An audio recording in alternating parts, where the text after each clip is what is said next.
Welcome to another episode of the No Ceilings Podcast. I am Tyler Metcalf, joined as always by Tyler Rucker. Rucker, we finally have basketball back. How we doing? I'm great. I mean, with all respect to the football fans out there, to hell with football season. We had games to scout last night. And as everyone's listening to this on Friday morning, we'll have another game to scout later in the evening. So I'm doing fantastic. Life seems a little normal now. How about you, Metcalf? It was a fun one on playback. Thanks for everyone that joined us last night. We had a great time. Maxwell, Steven, myself, and Metcalf. We had a very, very fun time. It just felt right to have, the draft talk around. How are you doing? Fantastic. We had sort of real basketball back. We had televised competitive exhibition games back in the draft world, obviously, because we know FIBA's going on, but that's a whole different animal. The playback stream for the first game was a ton of fun. Great crowd, great questions, great conversations. Had a blast with it. But it was kind of our first taste and our first opener of this draft class, kind of going up against each other. A lot of big names for this upcoming draft class and them competing with and against each other. So it was just what I'm really hoping is a continuing trend of what the G League Ignite starts to do going forward, where they have these preseason matchups with some of the foreign teams, especially with the NBL going forward. They seem to be really committed to creating some of these developmental teams and developmental routes for foreign prospects as well. So I'm hoping in the future we continue to get games like this that we got Wednesday and Friday night, similar to what we got last year between the Ignite and Victor. It was just a lot of fun. It was a lot of fun to have all eyes kind of back on all basketball eyes back in the draft world in early September, which feels wild. It's been an awesome development ever since they did it last year with, Victor coming over to play against Scoot. I think it's something that if it can happen, it should be a yearly occurrence. We kind of joked about it last night on playback. We were like, if there's ever a top prospect at FC Barcelona, I don't think they're coming overseas to try to play the Ignite. But, I think it's a great almost recruiting pitch now for some of these other teams that might not be in the EuroLeague of like, hey, come here. We have an exhibition planned against the Ignite, or, if you land here, we'll make something happen to get you a great showcase. And we're seeing how awesome it is the last couple of years when it comes to exposure for these young kids. And now all of a sudden, the Ignite moving a couple of years ago from Walnut Creek, California to Henderson, Nevada, being right down the street from Vegas is just humongous for executives because they get to go to Vegas. For guys, like us, I'm already trying to plan to go to Vegas to kind of double dip with seeing the Ignite and the college basketball showcases. So it's awesome. Now it's really easy to get to see these guys. And I think with the international showcase, it's brilliant. So it was an exciting one last night. And it just shows again, like you can do a lot of damage in 24 hours or a couple hours if you have a good game. And now all of a sudden there's a lot of guys that are buzzing. Fans are excited to talk about it already. And a couple of these guys are probably one more impressive showing away from making a quick early surge up some boards. Now I know like there's some guys that are already up there, but this is when you make a heck of a case of like, you need to pay attention to me all year. And I think that's, what we saw last night. It was an awesome game. Everything I wanted to see. Yeah. The Ignite team ended up beating Perth by about 20. I think it was like 124 to 104, something in that, give or take a couple points. But a lot of big names in this. Hot takes and overreactions are going to be welcome and probably plentiful throughout this episode because we only have one game to go off of. We're having some fun. It's still September. Plenty of time for boards, rankings, opinions, evaluations to change. But we're just going to kind of run through this game and who we liked, who we didn't like, and just kind of break down a lot of the big players. Rucker, where do you want to start? I want to start with who I thought was the most impressive guy, Alexandre Sarr. If you're cool with that, Mr. Metcalf, I would love to talk about it. So for all of those that are getting caught up to speed, Sarr has been kind of buzzing overseas, mainly with France, playing, some FIBA stuff. He's played in Overtime Elite. And his FIBA stuff was impressive. I feel like we've talked about him a little bit before this game even happened. And I was like, there's very impressive flashes. Like I love when guys' motors are just cooking always. And it's clear with him that sometimes it's almost like he's overkill when it comes to like, he just needs to slow down. And that's a good problem to have. Like we always say, like, I think all coaches would always need to pull the reins back. They would prefer that than trying to get a guy to play harder. And with Sarr, I'm never, ever worried he's playing hard. He's always all over the place. He's trying to make an impact. But I think last night, you see the reports like 7 foot, 7'1". Everyone's like, he's a little thin framed. But like, man, when he was just moving on that court, you were like 7'1". He looked like a athletic wing running out there. And then you got to remember, like 7'1" with a lot of tools that really popped last night. You get intrigued with. He finished with 17 points, 7 rebounds, and 6 blocks on 6 of 13 shooting, 2 for 3 from downtown. And I feel like the threes look good. He's got like that little almost odd form, but it's more of like a big man that can space it out, where we kind of throw the like, hey, you don't need to look like Ray Allen shooting threes if you're 7'1". I don't know, Metcalf. I was very, very impressed. Like, there's going to be a lot of overreactions, like you just said. Thank you for saying that. A lot of overreactions, and I'm welcoming them. It's September 7th. Fun. Yeah, we're having fun. Top 5? Maxwell dropped that on us last night. I know some others have him up in that range. I can't quite get there yet. Overreaction. Where did you have him before the game last night? Because and our big 25? Boards are not done for everyone. Okay, I had him at 20 because I thought this was going to take a while. I have him in my top 10 now. I have him at 14. I think I moved him up to like 6 during the second half. I'm like, let's calm down. Like I'm all for drastic movements on the board, but it's been one game. A 10 to 12 spot leap is I think worthy to start with. If he comes back and does this again Friday night, then we'll talk about making that other jump. And if he does this for the first month of play, then okay, now I can get into that top 5. For people who have already had him there, well done. Then it's everything he showed last night is solidifying what they thought. And one of the cool things about what we've done these last couple of years with really diving into the FIBA stuff early and the high school stuff early is that we've been able to kind of track these guys a little longer. Last summer, we talked about Sarr during the FIBA U17, and it's like, God, the tools there are crazy, but can the mental aspects of the game catch up? Can the processing, decision-making, rotations, timing, positioning, all of that catch up to the insane physical tools? Because you saw flashes, but then there just wasn't that consistency possession by possession by possession. OTE, a lot of the similar stuff. He never really popped and jumped off the screen there. FIBA U19 this last summer, steps in the right direction, but it was still a lot of the same stuff. And I came into this game with a lot of those same questions of, God, the mental aspects of the game just don't quite seem to be there yet.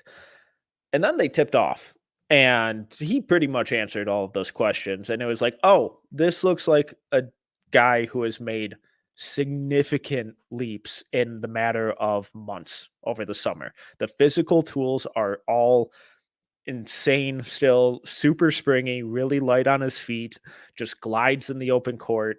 But now in this game, his rotations were on point. He was kicking the ball out of the mid post. His decision making was a lot sharper. He was kind of tracking rebounds a lot more effectively. All of the little things that we really didn't see from him on a possession by possession basis with positioning and decision making, they all popped last night. And some of these box scores that we're going to talk about during this episode are going to be really inflated. he earned every single one of those numbers, and they really accurately represent the type of impact he had on that game. I couldn't agree more. For everyone, like, we have a while before our first big boards are due for no ceiling. Spoiler alert. But when I say, like, oh, I moved them up into my top 10, it's like I'm at a point now where if I like a guy, I just like move him up and I'm like, I'll figure it, I'll tinker with it out. So like he's in my top 10 right now. I'm going to have to figure out where I watch him. But that's a performance. Like, he had 17, 7, and 6. It felt like he had 28, 13, and 6. It just felt dominant. He was everywhere. And it was just one of those. He had a sequence. I've watched it like 40 times this morning, where it's like a tip dunk. He came down, unbelievable recognition of, like, I think he was at the left elbow on defense and analyzed that Buzelis was cutting backdoor on the baseline.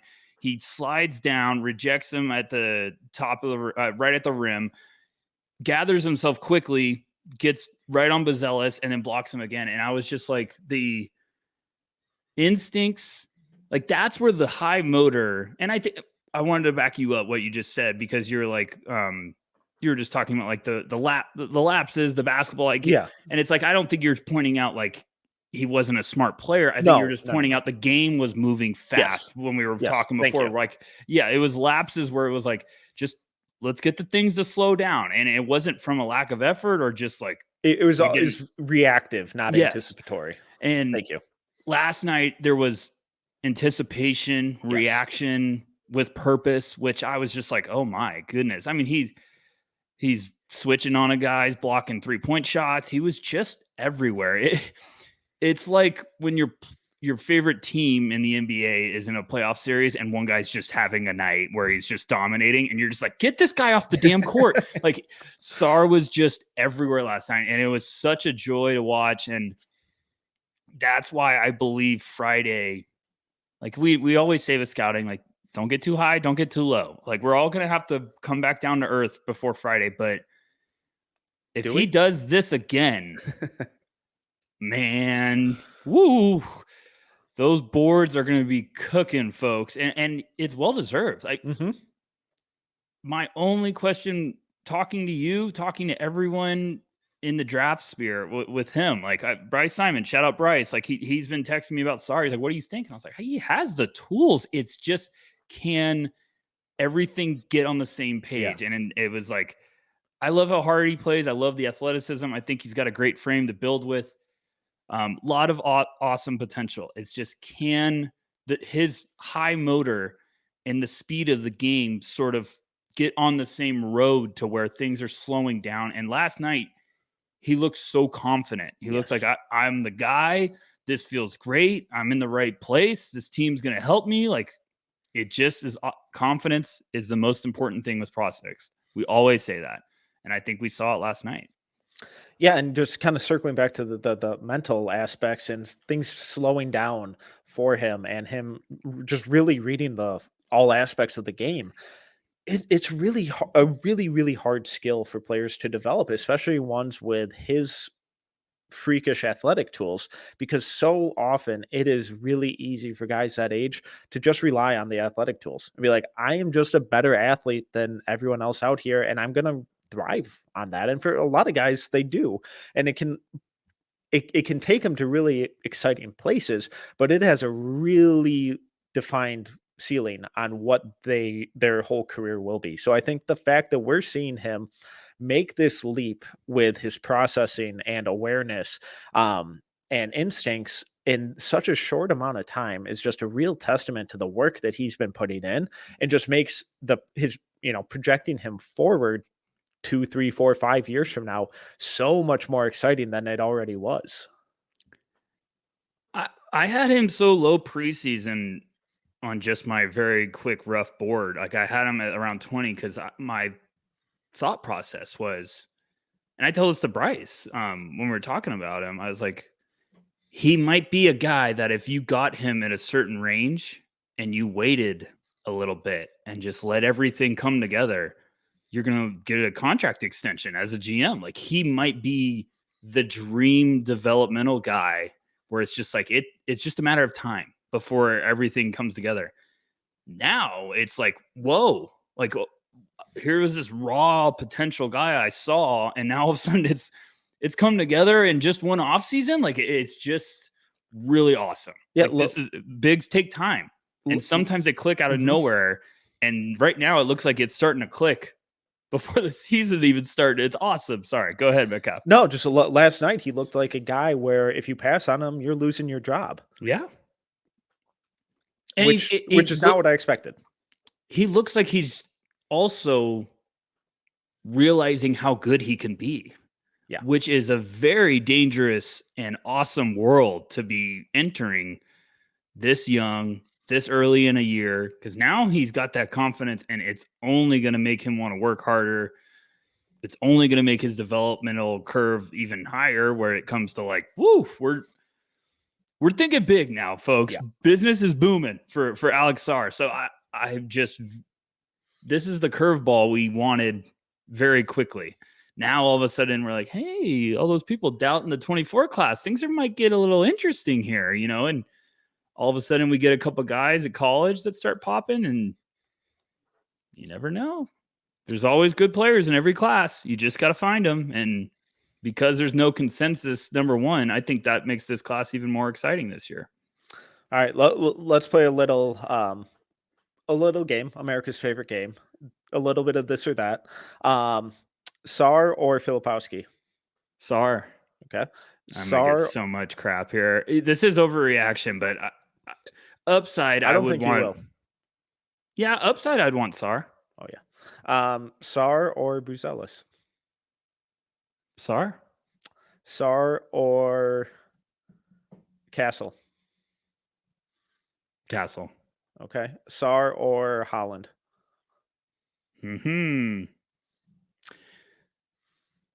I think they're right there, both of them. I'll be honest. Last night, I would have taken Sarr, and I really like Holland, but I think Sarr showed last night you might be able to build around him. And I'm overreacting right now. Like, I'm just saying what I saw last night, what I'm projecting a whole season of growth. He looked like a problem on the court. And this is nothing to take away against Ron Holland. We're going to talk about him plenty, but Sarr just looked like, oh gosh, he has a lot of tools. Yeah, I would take Sarr. Okay. My board's completely screwed now. Thanks.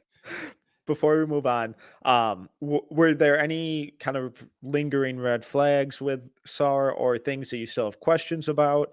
Obviously, I'm not saying that he's answered everything that you've ever questioned with him, because it is just one game. But was there anything that you saw in that game from him that made you kind of pause or like, wish you would have done this instead, or anything like that? Well, I think, are you in agreement with all those answers for this or that? Or do you have... not quite, because I'm trying to limit my overreaction going off of just last night's game. I get it. Holland is going to be tough for me because one more game... His second half last night was so impressive. So maybe that answer is, we'll put that in limbo. Of the ones I named, Holland and Castle are the only ones I have over him. Yeah, I have Sarr at 14 for what it's worth. Yeah. No, I'd probably go Holland. Whatever. That's a good one though. Right now, that's an overreaction one. I'd probably still pump the brakes and say Holland. Okay. Last night, what did I want to see? But he had the only thing that bugged me. He had like an elbow jumper that I was like, he probably could have taken one dribble in and finished that with athleticism around the basket. But I think also he's trying to show off his jump shot. Like, I think guys get it. I don't know. I mean, the frame worried me. And then last night with just how fluid and mobile he was, I was like, yeah, this works. What about you?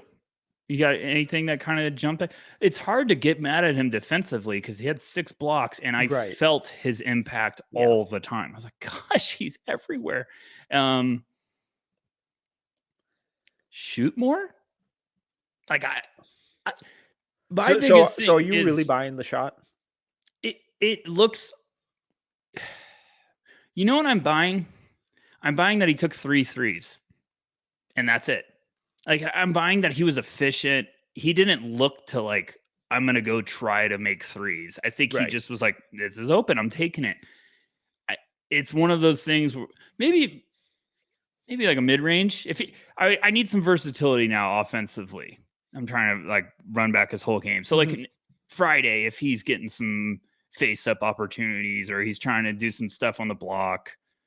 So the same questions we had last year with Victor. We're like, okay, you got some tools, you got some athleticism.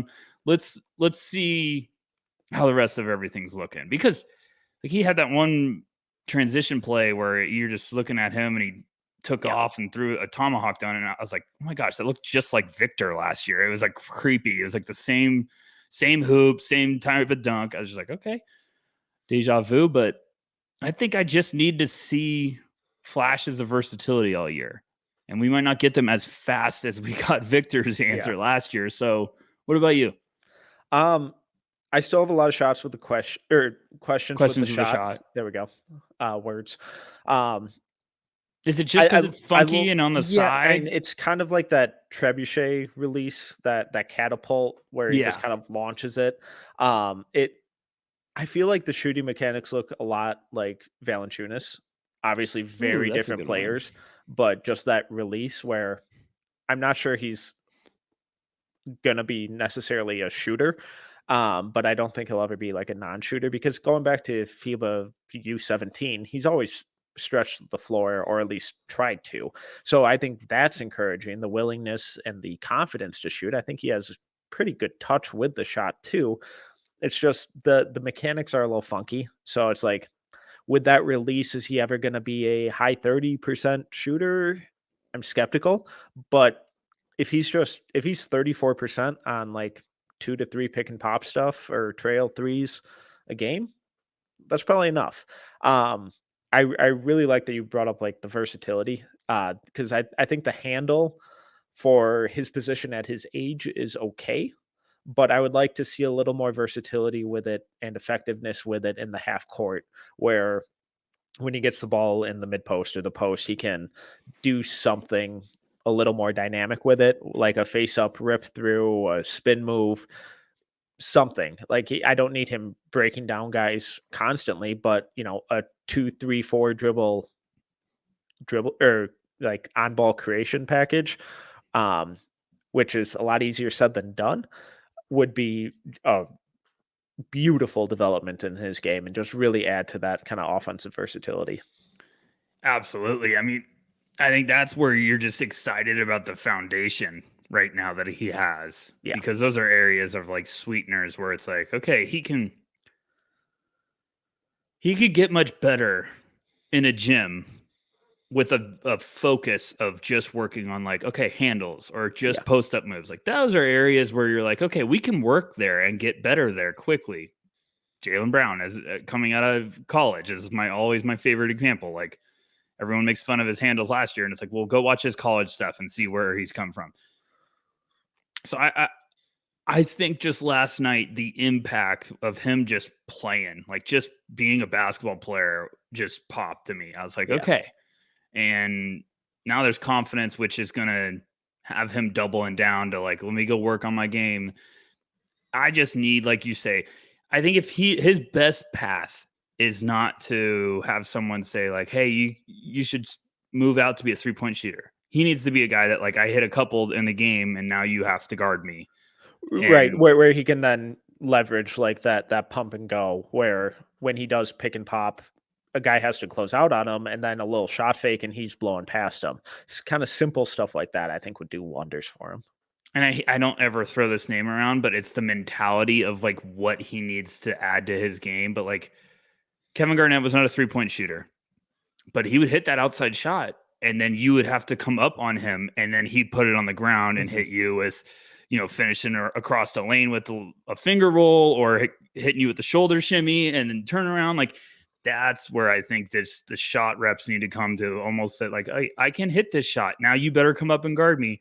and then he can start to pick people apart because he's got the first step for his size to really get around people and beat them off the dribble. It's just everything's going to have to come together with the handles. Like you said, he's going to have to get some footwork, but I'm never going to be worried about Sarr working on his game or playing hard. So just outstanding first performance. And this is where I just pray to the basketball gods, like, just give us one more really solid game, because if he just like has a terrible game, I'll be like, oh no, I have to have an emotional war with my mind for the next month. So, okay. Where do you want to go next? You want to go with Holland or what? Or do you want to? You tell me. Talk about your boy Buzelis. You steer the ship. Let's talk about Holland. Give me your thoughts, Metcalf. I hate when you just grill me like you always want my answers. Let's hear from you too. What did you think of Ron Holland? What was your expectations? Where are you at now? It looked a lot of the same to me. Okay. And that's not a negative, because he's a hell of a player coming into the season. I don't think he necessarily did anything to hurt his stock. That step back three certainly helped. That was nasty. What just continues to blow me away every time I watch him is his ability to accelerate. And for a lot of guys, that's only an open court thing. It certainly is with him, but he also does it in the half court, where there were a couple drives, whether it's a jab step and go or coming off of a DHO, where he just goes from 0 to 100 in about a step and a half. And his long strides, strong frame, it allows him to get downhill so freaking easily that it's like, a lot of guys I kind of worry about if that's their go-to thing, where it's like that becomes a lot less effective as you scale up. But when it's at such a level that his is, where he just gets shot out of a cannon, and then he doesn't have any fear going into traffic and attacking the rim with force, it's like, okay, this is a real go-to base level skill for you. That's an NBA ready skill that is really something that you can build off of in the long term. And we saw that where he had that step back three, where he feigned the drive and then, cut it back and hit a step back three. He had a mid-range pull-up that kind of did the same thing. So as he continues to develop his game, having that lethal driving and first step ability is going to allow him to really diversify and build what hopefully a really unique and kind of creative and explosive offensive arsenal. Maxwell brought this up last night, and I was so pumped that he brought it up before the game started on playback. And it was the same question I had going into the game, where I was like, I'm not worried about Ron Holland as a transition player. I'm not worried about Ron Holland in the open court. Mm-hmm. I need to see what he can do in the half court, because I've watched plenty of his high school games, and when he has a head of steam and he's got, the ball in his hands and grab and go full court, yeah, it's tough to stop Ron Holland. But in the half court, there's some times where I was like, okay, what are you doing? Like, how are you making an impact? Because everyone's going to talk about his shot. We're going to talk about it all year. And I've always kind of considered him just to be like, he's just a wild man on the court. Like, he's just kind of one of those, he can come out of nowhere and tip dunk, or he's a garbage man. He's just a high energy guy that can try to make an impact in so many different ways. And last night, feel like we were waiting for all the nervousness or the butterflies with some of these top guys to kind of get out of the way. And I feel like Ron and Buzelis kind of got to a slow start. We're like, okay, like, who's going to finally kind of find their groove? And then Ron kind of had a couple buckets happen where I had Jason Hart ran a great play out of the timeout where it was like kind of a handoff for Ron, full speed mid-court. Like, and I was like, here you go. And then I think that got him going. And then he had that step back like Metcalf just brought up. I was most impressed with his second half in-game adjustments, because he adapted very quickly for his first game, kind of got out of the gate a little slow. And then you were like, okay, Ron woke up, and it was awesome. He was all over the place. You could tell he was pumped. got a technical foul, which is hilarious. Like, it's also going to happen a lot with him this year. And that's just the type of player he is. He's a dog on the court. And so going back to FIBA U17, after they beat France in the finals, he was talking crap to the entire bench and it may or may not have caused a bit of a scuffle. Yes. And that's what you want to draft if you have you're like, we want to draft an alpha mentality. We want to get this 6'8", high motor, athletic wing that just wants to be out there and he's going to play his butt off. And, the step back is going to be a clip that's running in our heads for probably a couple of weeks. I'm intrigued. The second half made me like, all right, Ron. Yep, top 5. I'm feel good about it now. First half, I was like, let's see. But that's what I love about these games, because it took him a half of basketball to adjust and be like, okay, I can find my spots. I can make an impact, blah, blah, blah. I think he passed the test, flying colors. And him and Sarr were just the guys to me. They just looked like, oh, yeah, those are the two. Those two right there look like they're ready to roll. And I have a feeling that opinion will change throughout the year because other guys are going to get comfortable. But my overreaction is Sarr and Ron Holland. Woo! Check and check. So with Holland, obviously, when guys get talked about as the number 1 overall pick, that the expectations that come with that selection are NBA superstar, MVP, franchise cornerstone. I don't think that's always necessarily fair, given what the draft class is, and you can only kind of be compared to the guys in your class and not necessarily the previous ones, because that's just a constantly moving bar of expectations. So with Holland, was there anything that he showed last night that kind of changed your opinion on what he could be down the road than what he showed you in previous FIBA or at Hoop Summit or in high school?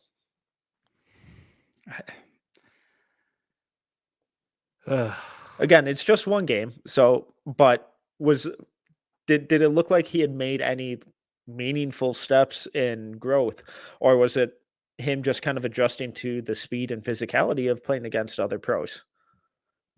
I think I think he looked exactly what I wanted him to look like last night. And some prospects, some young players, if they start the gate out slow, might get a little down and the confidence might be lacking. And I feel Ron was just like, all right, bet, let's go. And he figured out how to find his groove on the court, which stands out to me more than, he had 23 points, 5 rebounds, 3 steals, 9 for 13 from the field. Stands out to me more than the box score, because he found a way to be like, all right, let me adapt and figure out a way to make my own success. And he was also throwing dimes. Like, I know he only had 1 assist, but he was making good passes. I think he had an alley-oop to Buzelis. Like, he was playing, bouncing around, and you could tell that once things started to click, it was awesome. I still feel right now like I don't know if there's a number 1 guy, and that does not, I'm saying a number 1 option. Yeah. And that does not mean it's a bad class. It's just like what I keep doing is I go and I'm looking at some of the teams that are just projected to be lower. And I'm like, if Portland got Ron Holland, I'd like that fit a lot for Ron Holland and Portland. If you had Scoot, Shaden Sharp, and Ron Holland, I'd be pretty angry.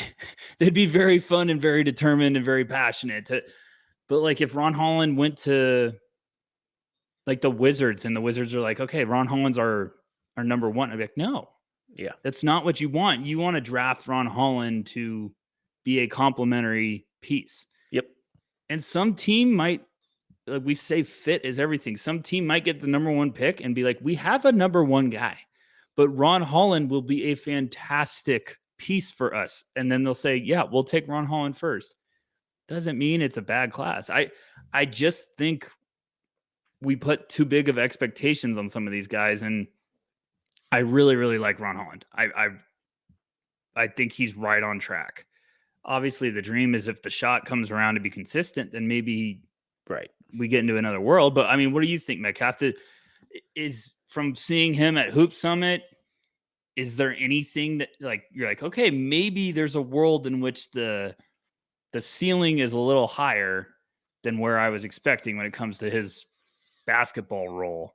I just think a lot of these guys are going to be awesome second, third options. And that's not a bad thing. It's like you're going to get a huge boost for your team. Yeah, and something that you mentioned a couple times with him was just that unending confidence, and that his self-belief is extraordinary. And every setting that we've watched him in, that jumps off the screen. And that's really, really important when we talk about intangibles and stuff like that, because I think that just raises his floor. It may not change what his ceiling is, but I think that self belief and that confidence and that willingness to figure out what the other team is doing and then adapt to it mid game, mid series, mid season, whatever, is so important and really raises the floor of what he could be, because that tells me that he's not just this high energy athletic defender. It's a high energy athletic defender who's going to figure out the little niches in the offense where he can make an impact. He's going to figure out what the defense is doing and how he can adjust to it to make an impact. Those type of guys are long time starters at minimum. So seeing him have that kind of rough first half and then come out in the second half, change little things in how he played, how he approached the game. Maybe that's coaching, but he accepted it and he took it on and still implemented it in game. And for an 18, 19-year-old to do that in his first, pro game, yes, it's an exhibition, but his first pro game, I think is a really important and really encouraging sign for how coachable he is, how intelligent he is, how the humility he has, and the ability to be like, this wasn't working when I was doing this.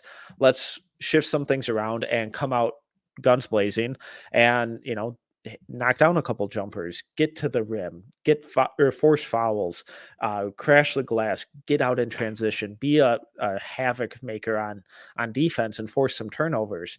That was really, really encouraging to me. I still have a ton of questions with the passing consistency, with the shooting mechanics and all that, but the intangible stuff, the motor, which I never doubted, just to be clear, all of that stuff really quelled a lot of concerns that I had at halftime, because it's like, okay, he gets it and he wants it and he's actively showing that.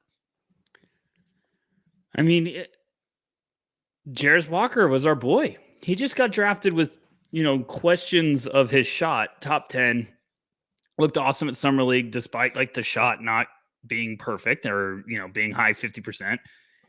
You can be a desired asset without the shot being a finished product, because if you could play great defense, now Jarris obviously was unbelievable playmaker, but like if you have a lot of boxes checked off where it's like serious defensive upside, high motor, athletic, switchable, high character, work ethic, all that stuff where teams are like, we can work with this. Yeah. You don't have to be the number one guy to be to be a high pick. Draymond Green went later in the draft, but Draymond had the same skills that every team wants, where it's like alpha mentality. He is going to be a locker room guy. He works his butt off on defense. Now, I'm just saying Ron Holland has a path to be a very early selection because he has a lot of stuff going for him. I mean, he's an absolute freak on the court. The defensive stuff's legit. I don't need Ron to be a 43% three-point shooter this year. I just need to see. I mean, it'd be unbelievable. I just need to see the growth in the game. And I think a lot of teams, like, you look at a lot of teams that are probably like, hey, we're one piece away. We're from really getting away from the lottery. And I think Ron Holland could be that piece for a lot of teams. Spurs would take him. Sohan, Victor, and Ron Holland. It's pretty fun defensive trio. I'm just saying, like, he's a connecting piece, and I don't mean that in a bad way, but it could be a connecting piece that's like, there's our defensive guy. We have offense. We need a defensive guy. We need someone that's going to get people pumped up to play on the road in February, a week before the All-Star break. Ron Holland might be that guy. Totally agree. I think we gotta pivot. And it's the hour. Everyone's. I think we got to do it. Let's talk about Modest Buzelis. Do you have the box score pulled up? Of course I do. I'm always ready. Stay it. ready. Buzelis last night in 26 minutes, according to Synergy, had 16 points on 7 of 13 shooting. Synergy has this a little different, so I'm actually going to go to G League. Sorry, So they had it staying ready. They had it backwards. 7 for 13, 16 points, 5 rebounds, 2 assists, 1 steal, 2 block shots. And if you didn't watch the game, the box score looks a lot better. It does. It's a nice box score. It's a nice box score. Doing the stats on social media after the game, I was shocked seeing the box score. Yeah. And everyone needs to just buckle up because we're going to be honest here, but I also think there's a lot of room for, as people are listening to this, tonight, he has a better game. Yes. Where do you want to start? Probably a couple qualifiers before we get into this. Yeah, let's get, okay. Yeah, we need to, and we're trying to be upbeat here, but this is what I expected. Yeah. No, so in so many words, we're going to be honest. Yes. We also want to be wrong long term, and we also want him to succeed. We are not rooting against any of these guys. We never will. That's not what we do. We do not root for failure or any of that stuff. But we're also going to be honest and not bullshit. He was really bad. It was bad for 80% of the game. He had a very impressive finish to the game that I think saved his box score. Yes. Most of those numbers came in the final 5, 6, 7 minutes of the game. Now, everyone just buckle up because like Metcalf says, this is no bullshit. I don't need to bullshit here. If I'm wrong, I'm wrong. And I hope I'm wrong. We're trying to root for all these guys, but we've said this on a previous episode previewing Buzelis, and I said I don't see it as a number one guy. I said I don't see the number one pick hype, and we said we're worried about him. And correct me if I'm wrong, but I think we said we're both worried about him dealing with the physicality. I'm worried about him creating off the dribble. Yep. I'm not worried about him as a shooter. Stand still. Yeah, I'm not worried about him as a catch and shoot guy. I was just like, I'm worried about him as a, here's the ball, go get a bucket. And my biggest belief, I felt it deep in my heart, is that Buzelis and the G League are perfect for each other. But I would not be shocked if he struggles for first couple months, because he's got to figure out how to adjust the physicality, the not being the guy. He's playing with a lot of talent right now, and they're going to rotate people in. They're going to, okay, next guy in. It's just going to take some time to adjust. That's why Ron Holland's in-game adjustment was so impressive to me, because I expect these guys to struggle. It's their first game in a while. It's a different type of competition. They're trying to figure out how to, play amongst each other. But there was a lot of times last night where I was like, I say the ghost factor is always my biggest red flag. I was like, oh gosh, Buzelis is in, which is he's 6'10" white skinny guy. It's pretty hard to miss him. I just think it's going to be a confidence thing. I never felt like he was confident last night. I feel like he was always trying to kind of find his groove, find his spot. It's okay. I'm probably one of the lowest guys on Buzelis this year. It's okay. Let's give him some time. Let's let him try to figure things out. I don't know. Take it over. I'm trying to be optimistic here. Yeah. Okay. So I think the confidence point is a big one. And it was the complete inverse of what we saw from Alex Sarr, where Sarr came out confident on both ends of the floor, ready to go, super engaged on both ends. I never really got that from Buzelis. He looked like a deer in headlights for most of the game, with the speed, the size, the physicality. His skinniness and lack of strength really popped last night, where Perth was able to throw a 6'3" point guard on him defensively for most of the game, and he never really punished him for it. Yep. I shouldn't say most of the game, but for there were a couple stretches of numerous possessions where they did, and they didn't really figure it out on how to punish him. The lack of athleticism with Buzelis, I thought really popped last night. I didn't think he was a good athlete in high school, but when you're 6'10" and can dunk, you look a lot more athletic than I think you really are. And everything that he did last night was at one speed and not in a good way. He struggled to create off the bounce. He looked timid with the ball in his hands. I Defensively, there were some flashes because I do think he is a really smart defender. I think there are some rotations that he made that were really encouraging. I think he moves his feet really, really well, where he's always on balance, slides his feet really well, is in a good defensive stance. He's just slow. And that just puts a really strict cap on what you can be. And it's going to take a lot of mental adjustments because he's going from being one of the bigger and, above average athletes on the court to now being kind of average height for his position, below average strength, and probably below average overall athleticism for his position. That's a really tough adjustment to make. And it's going to speak, he's really going to be tested this year. And I think the G League is going to be a really tough route for him in terms of improving his draft stock. I expect his draft stock to get demolished playing with the Ignite, but I do think it is the best option for him to get NBA ready. So I would be, come draft time, I would be pretty surprised if he's a top 3 pick. I promise that I was thinking this before this game. This is not a one game I know reaction you were. for me. I'm backing you up. I know you were. We've been talking about this for the last 3 months. What else do we have to do in our lives? But it is the best option for him in terms of getting ready for the NBA, where I don't think the college game would have necessarily done that, but he would have put up way better numbers and looked more dominant in the college game. Absolutely.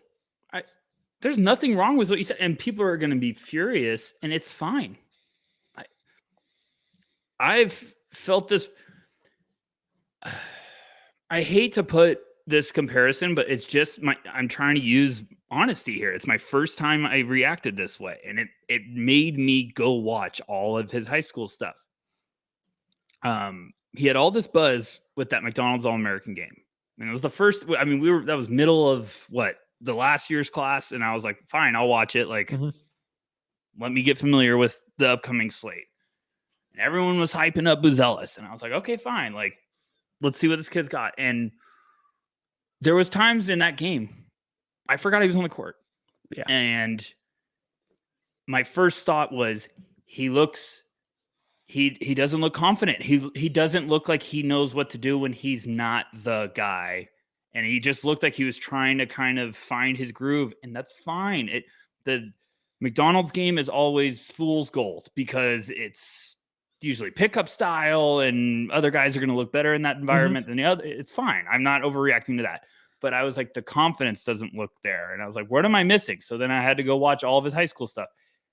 I said it to you guys. I was like, I see where people are intrigued with Buzelis. I'm starting to see it now. But last night gave me the same sort of PTSD where I was just like, this is exactly what I've seen before. He's going to flash. He's going to look good. No doubt about it. But I can't. Right now, my overreaction is I cannot take him in the top 3. I think he will go down some boards. I think some teams will be intrigued. I could see middle of the year things start to click and we're like, okay, here we go. He's going back up. And maybe he does end up back in the top 10. But there's just a lot of questions. I had a lot of questions going into last night's game, and I don't think any of them got answered. And that's why we don't overreact from one game. But I'm just saying I could see a world in which he does continue to struggle. Was there anything last night, and be optimistic here, Was there anything last night that like you're like, okay, maybe we could work with this? Like maybe this could start to build something. Because he did look better in the end of the game. Yeah, and that's it. That he just kind of kept going, and that he kept kind of fighting through it. And yeah, the game was out of reach and whatever. I don't remember what rotations were in for Perth, but it was a 20-point game. But he started to kind of find his groove a little bit, where he had a transition alley oop, a couple of assists, mid range jumper. There started to be some flashes of him kind of figuring it out. There was one score, or he may have gotten fouled. I don't quite remember, but he had a nice, behind the back move, and attacked the rim. I think it may have been an and one finish for him, which was like, yes, thank you. That is really nice. That's really perfect. The problem is that the next possession he tried the same move and the guy stonewalled him because it's one speed. But that ability, his resiliency and coming back and fighting and still putting up numbers. I mean, we both think they were kind of inflated and don't necessarily represent the impact that he had on the game, but he still got those numbers, and those numbers on their own are impressive, and you have to be out there doing something to get those numbers. So that is encouraging for me going into Friday's game and going into the regular season, that hopefully 1, 2, 3 bad performances aren't going to derail him and, knock him off of what a lot of people hope and expect that he can be. I hope that he kind of turns it around. I would like to see him be a little more active as a shooter. When that ball swings to him, I want to see him let it fly. I thought he was really hesitant with that. And it's like, man, you are a lethal spot up shooter. If that ball gets swung to you and you're on the corner or on the wing, put that up. Stop trying to break down a guy and, just simplify your game, take a deep breath, calm down. You're one of the best. You are one of the top recruits in the country. Just simplify your game and play to your strengths early, and then start to experiment and play outside your comfort zone once you start figuring out the basics. I said it last night on the stream. I said, make it, and I can't believe you just said it. I was like, that's why I love Metcalf. Make it simple. He looks like he's trying to do too much stuff out there. And I was like, just start from square one, man. Like, just make it simple. Like, he had a catch and shoot face up where he didn't do much, just a little jab, put it up, hit nothing but net. I was like, there you go, make it simple. Then he had a catch and shoot 3, hit that. I think he also had another one where you're talking about like he hesitated, and I was like, don't, just let it fly. Like, this is what you do best. And like, they threw Jordan Usher on him to start the game, and Maxwell even called it out on the stream. He was like, oh gosh, like Jordan Usher's gonna bully him. He was a problem his last year at Georgia Tech. And he's 6'6", 6'7", but he's stocky. And I mean, Buzelis would cut through the lane off the ball and like almost as if he was going through motions. Guys were shoving him. Guys were like, hey, this is the NBL. Like, we're used to throwing elbows and pushing guys around. And I was like waiting for him to kind of get pumped up and react to that. And it just never. So he's going to have to deal with that. And it's not going to go away. Like, that's going to come. It's just going to get worse. It's going to get worse because you're going to start going up against 25-year-old guys that are clawing to feed their families and try to get on an NBA roster. Like, he's going to have to adjust to it. And it's okay that it didn't all happen last night. And I'm still optimistic about some stuff could figure out. I've just said, I don't see drafting Buzelis as a top pick to be a potential number 1 option. I think he could be this raw third piece that could shoot the crap out of it. And the one dribble you said last night, or you just said, he went behind the back and the guy looked at him like, what are you doing? Like, the defender, he was just like, this isn't high school. Like, I'm right here. So I think he's just going to have to figure out the speed, the nuances of the game. It's fine. I'm not overly worried. I just also, when I say my questions weren't answered last night, my doubts were. My preseason doubts where I was like, this might be a little bit more of a developmental project than the media are hyping it up to be. So, like I said, I hope I'm wrong. I'm prepared for everyone to listen to this. And tonight he drops 35. I'm ready. God, I hope so. That'd be fun. It'd be fun. great. I want it. It'd be awesome. I'd be listening to Stand by Eminem in the dark for 2 hours straight. I'd be like, well, I guess I don't know what I'm talking about. But I'm patient. I'm gonna be patient with him. It's gonna be a wait and see mode for me with Buzelis. I'm not gonna overreact and put him at 25th on my board right now. Okay, let's move on to some of the other guys in this game. Any names that you want to touch on you first? to pick. You always you always make me pick. You pick. Please, Get someone. You always pick. Who jumped? So London we just Johnson. talked about 3. Okay, London Johnson. Why did London jump out to you? That dude looks like he ate the former London Johnson and combined bodies. He was good. One of the skinniest dudes at Hoop Summit and all G League last year. And that dude has added some serious weight and muscle. There's definition in his arms, but his legs look huge. Obviously, that's a little compared to what it was, but all of the preseason always put on 20 pounds of muscle reports. This one looks legit, and it wasn't just adding weight for the sake of it. It really impacted and showed benefits in how he played too, where he didn't have the most dominant game, but I thought he looked really unfazed running the offense. He just looked under control, looked comfortable, attacked the rim, initiated contact, got to the line a couple times, moved his feet well on defense. I thought there were really, really, really encouraging signs from London Johnson, and he was one guy where coming into the season, I was like, it's whatever, but seeing the body transformation and just how slow and comfortable he played and how relaxed he looked out there is like, God, he's really starting to kind of exceed my expectations right now.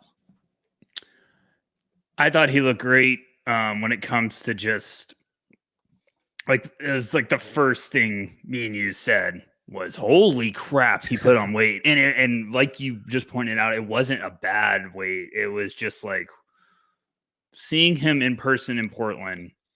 That was the first thing that jumped to me. I was like, man, he's skinny. I was just they kind of hit him in Portland too. Yeah, just thin. While you're talking, I'm gonna find up his Portland measurements because I'm convinced I joked last night. I was like, he looked like he gained 20. Yeah, like it was legit. And then the camera's skipping leg day. No, has not been skipping it at all. And the camera zoomed in on him once, and I was like, yep, he is humongous. I was just like, what did he eat? Like this much weight that fast? So, but I thought he played the game the right way. Yeah. Not trying to be a buzzkill. London Johnson's not going to be a top 5 pick, but he looked like he understood how to play the game, how to run the show. I think he had like 8, 3, and 6. And I think his numbers all year are probably going to be really underwhelming, but I don't expect him to necessarily be a starting high-level point guard for his entire career. But I think what he is showing is that he's got a really good chances of being a long-time backup point guard. And the threshold for that position alone, let alone starting point guard, is really high now. It is really hard to make the league as a point guard. And if you can be a second or third point guard on a roster, it shows how good you are and how much you understand your responsibilities and how to run an offense and kind of pick your spots when you're needed, but then also get everyone else involved. And that's what I think he really showed last night, was that he just kept the offense moving. He kept the ball never really stuck with him. He picked his spots. He didn't force shots necessarily. I'd like to see him force a little more with his jumper and see what that really looks like. See if there is a lot more upside there. But what he showed last night, it was like, this dude is going to be in the league for a while, and he's probably not going to be an all-star. He's not going to be a superstar, but he's going to be on rosters for a good amount of time. And that physical transformation was so encouraging. He was listed in Portland at 163. The Ignite have him at 181. I bet he's closer to 190. He looked 185 at least. I mean, even that much, if it's just 18, it's amazing. That's a lot. That's a lot. In that time, like less than a year. My goodness. I'm just saying, like, that it just shows he's been working on his game. And you made a great point last night. I was like, it's going to be tough in this class. A lot of people are going to talk about like, oh, it's a weaker class. Let's throw that crap out the window. No, it's not a weaker class. There's just argument over number one. Like the Anthony Edwards class, we had the same questions. We were like, who's number one all year? We were talking about it. Is it LaMelo? Is it Anthony Edwards? Turned out to be a good class when Ant went one. I am, and I had those right? Or did I just mess up? No, yeah. What? Ant went and LaMelo were in the same class. Sorry, yeah. I had a brain fart for a second. I think this class you're gonna have to be really. It's a lot of guards on my preseason board are foaming at the mouth. A lot of guards, so you're gonna have to do something really special to make a charge as a guard in this class to get up some boards. But I think London could be one of those sneaky guys that you get later. That's just like, hey, London knows his role. He plays the game the right way. He's going to have some games where he has some nice scoring nights, but I think it's going to be more impressive. And NBA scouts might want to see this from him of like, can you run the show and put everybody else in position to succeed? Yeah. Scouts pay attention to that. The right team pay attention to that. Playoff teams pay attention to that of like, hey, we got London Johnson as our backup point guard. Let's develop him.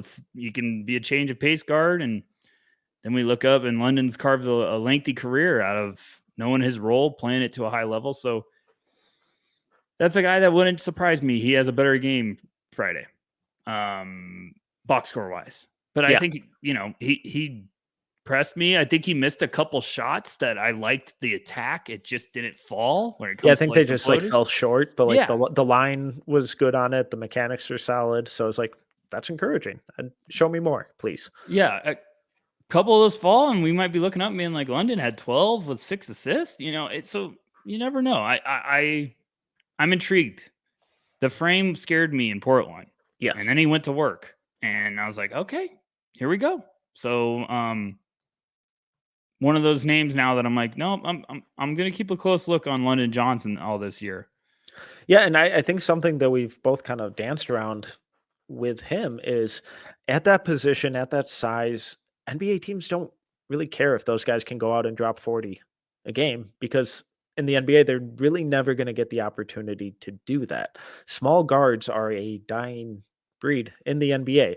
So having the ability to take care of the ball, to be just competent on defense, and then to run the show on offense, keep the ball moving, get everyone else involved, get them good shots. And then when the ball swings to you and you're spotting up at the top of the key, you can knock down a three occasionally. That is way more important and desired for a backup point guard than a guy who can go out and get 40 on a random night. NBA teams don't really care about that for that position. And I think in London last night was on the right path of showing I can run an offense. I can get these guys going. I can make the right decisions.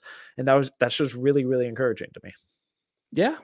You're not drafting point guards these days to drop 40 unless you're taking them in the top 5, top 10. And look, it's the NBA. Anybody could have their night at any time.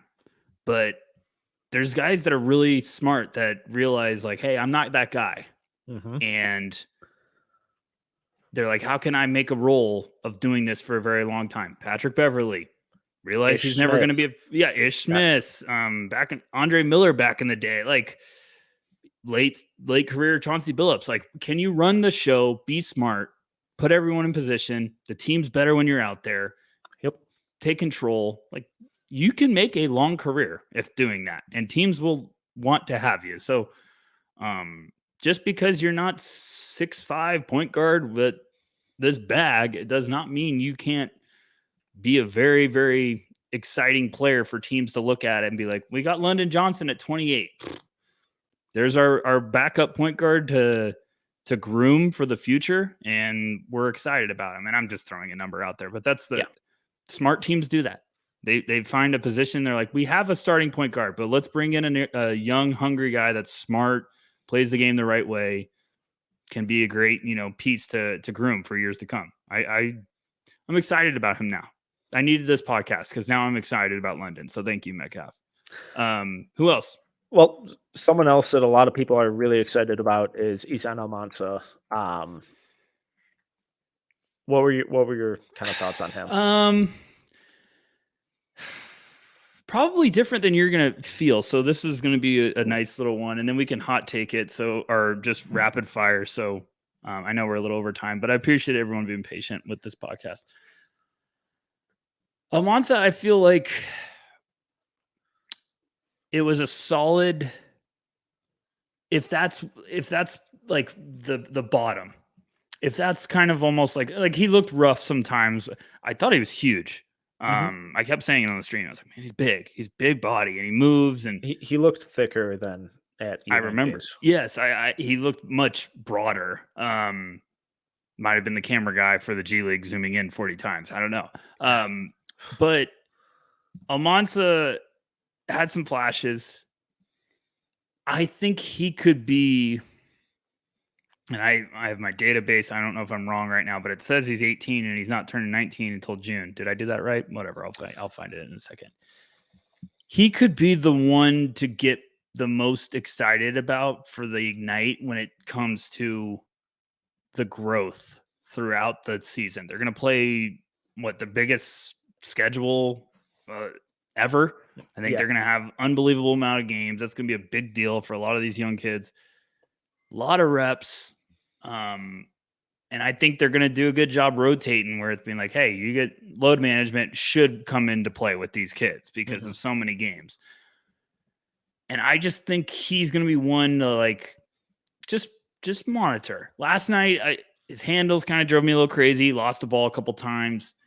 But I just want to see the progression throughout the year. He's going to be one I'm constantly checking in on because I think he's skilled. I think showed some defensive flashes last night, showed some nice stuff. There was some stuff I was like, we got to clean that up. But I'm intrigued. I'm a little bit more intrigued, which is weird. I'm a little bit more intrigued last night than I was before because now I'm like, this is the Ignite guy to watch. This is the guy, the Ignite, find the best version of himself and unlock it. Like this is, I love what they do with their developmental staff. I think they're fantastic. I was very high on Jaden Hardy and I still am. I was like, they know what they're doing with Jaden Hardy. They're trying to get him ready for the next level. I think with Almansa, they got a fun one to work with. So I'm not going to overreact to his preseason stuff, but I know you were a little cooler on him last night, which it completely understand. And I'm backing you up. I was a little cooler coming in to the game too. I'm like first round intrigued. I'm not top 10 intrigued. I can't quite get there. At U19 FIBA, he was insanely productive. I mean, the numbers that he put up every game were absurd. A lot of it felt like it was because he was bigger, more athletic, and outworking everyone, which are really good skills, and that's not nothing. But it didn't scream versatility or,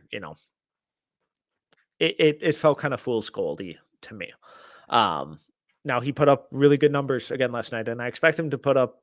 It wouldn't shock me if he essentially averages a double-double all year because of how big he is, and how hard he plays. I expect him to kind of probably average around 12 and 10 for the entire season, which would be absolutely incredible. I'm not trying to downplay that at all. But I think what we saw last night was how much his impact can kind of drop off when he's going against guys his size on every possession. Going against guys who are as strong as him, where he can't just beat them off, by lowering a shoulder or something like that. So the handle was really worrying. I thought it was awful. I think he had like 3, 4, maybe 5 turnovers where he just kind of fumbled it out of bounds. Maybe that was just nerves. He was too excited, amped up, all that stuff. It's one game. I could buy that easily with him. Go ahead. But if that's a real issue where it's like, oh, he can't face up and have a rip through 2 dribble drive, that takes a lot out of his game. He was showing that kind of stuff at U19, so I'm willing to give him a pass on it for now. But if that pops up again Friday and early in the season, it's gonna be okay. This might be an issue. But his rebounding instincts, the positioning on both ends of the floor, the constant motor, all that's really intriguing. I didn't see the top 5, top 10 stuff that some people have been pushing, but as a mid to late first round center, there's a lot to get really intrigued with. I'm just not sold on the offensive skills being there like it is with some of the other centers in this class. I mean, on my ridiculously early big board, I had him at 5. So I'm expecting a big bounce back Friday. And it looked last night like he was trying to do too much and trying to figure out and trying to showcase, and we'll see. We're about 20 spots apart on him. So what am I missing that you're seeing? That's just a guy I think in the range of this draft where I think if you were swinging on potential. The problem I have with him is every time I watch him overseas, it looks like a different player. Watching him last night, watching some of the OTE stuff, different player, just 2 different players. And you could put it as the OTE fit. I completely get that. But there's a confidence level that needs to level out. If you understand what I'm trying to say. Yeah, makes sense. Back home in FIBA, playing for his home country, a lot of confidence, probably feeling good. Mm-hmm. Is it just a confidence thing? Is it just, let's wait and see? Because I think he's skilled. I think he's got some playmaking stuff. I think he's got some defensive upside. That's the range where like I get the potential of what he could become. But last night woke me up a little bit.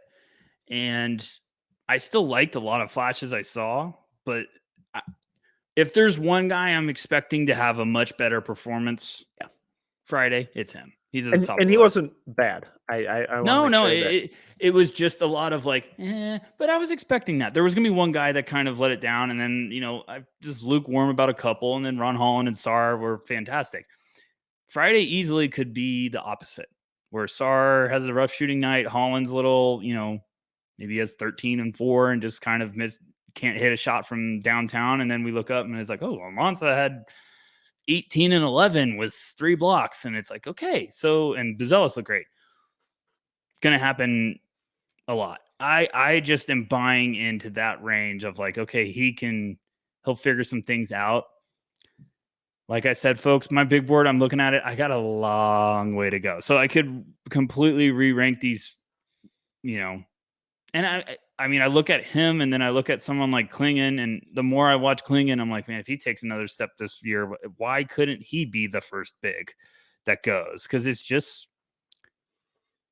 Almansa, I need to feel like he's going to dominate. And last night, I feel like the physicality, almost like you were kind of hinting at, really showed up as like noticeable when it comes to like defenders kind of muscling up and stuff like that, if that makes sense. Okay, the last 2 names that I have are Babacar Sane and Tyler Smith. I thought both had really solid games. Sane, I think, is just kind of chaos personified. The dude looks like a defensive end, freak athlete, super strong. The shot is, there would be nice where he goes 4 of 6, and then others where he goes 0 of 8 with 4 turnovers. I don't think there's necessarily a ton of middle ground with him, but when things are clicking, I think there's a lot of fun to be had with the kind of scoring, the off-ball scoring, and then the defensive upside is still awesome. He was super erratic last season with the Ignite, but really athletic, really high energy, and a lot of fun. And last night, or in their first game, it was a lot of that, but a little more controlled. So I thought that he looked like he had taken some really good steps in the right direction. And then Tyler Smith, I was really impressed with his off-ball scoring and kind of team defensive stuff. I think his on-ball stuff has a long way to go, but I'm also not sure that that's ever really going to be a skill that he's asked to really execute or something that's really ever going to need to be part of his game. But the way that he had a couple baseline cuts that were just perfectly timed and just beautiful. Shooting off the catch looked good. The team defense stuff looked good. There was a lot to like from both those guys, I thought.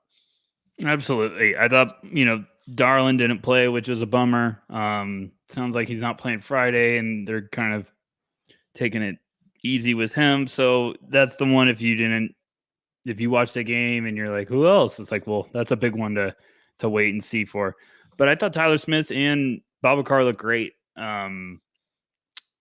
Definitely were some of the pleasant surprises of the game. I mean, like, Smith was an intriguing name coming into it. Mm-hmm. And last night he kind of put himself on the map of like, a lot of people might be like, we need to watch him a little closer. And I just like how he played the game. Yeah, I like how you put that with Babacar. He is a chaos factory. He's wild card city. It's going to be fun to watch him. It is. They zoomed in on him and I was terrified. I was literally like, that is a defensive end, like Metcalf just said. So Ignite's fun this year, folks. Like, just if you're scouting, if you're a hoop fan, watch this team. They're gonna have a lot of really fun pieces. Like, it's not overhyped. This is one of the best teams they've had, and every night they're gonna have, some really interesting prospects to watch. Some nights it might be feeding one guy a little bit more to try to get him to develop than other guys. I'm already excited for Friday. It felt great. It felt great to be back in this, Metcalf. And you got any other thoughts? Yeah, I mean, last thing, any of these guys making the green room? Currently, we only have one member, Jacoby Walter. Have any of them done enough to gain entry? I don't know if we can fool around with a green room invite after one game. Okay. Can we revisit this next week after Friday's game? We can. Do we want to put any names in yellow, guys who are just waiting on the bouncer to let them in? I think Sarr's and Sarr has received. He's in yellow.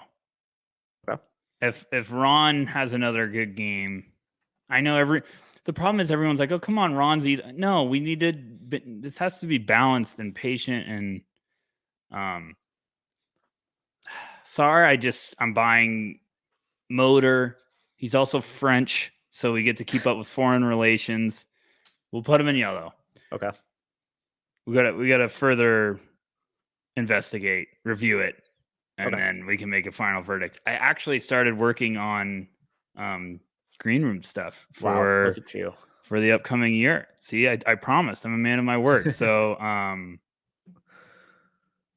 I started it. I kind of liked it, and then I was like, I can make this way better. So I need to pull that one back up. So, but let's put him in yellow. That's good. That's good. So Alex Sarr, I'm going to put Ron Holland in yellow too. Yeah. We might have two entries. I feel good about that. And we'll revisit after Friday's game and figure it out next week. And hey, if they both have a bummer of a game on Friday, then tough. Tough. The club's not.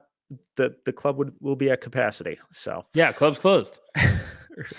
Rucker, this was a blast. Once again, I'm Tyler Metcalf. You can find me on Twitter at TMetcalf11. He is Tyler Rucker. You can find him on Twitter at Tyler_Rucker. You can find all of our merchandise at NoCeilingsNBA.BigCartel.com and all of our written work that's 100% free at NoCeilingsNBA.com. Just click that subscribe button while you're there. You can follow us across all socials at NoCeilingsNBA and on YouTube at No Ceilings TV, where you can also watch this podcast. Please make sure to go over there, subscribe. We got a lot of fun stuff and a lot of really fun video content coming this year.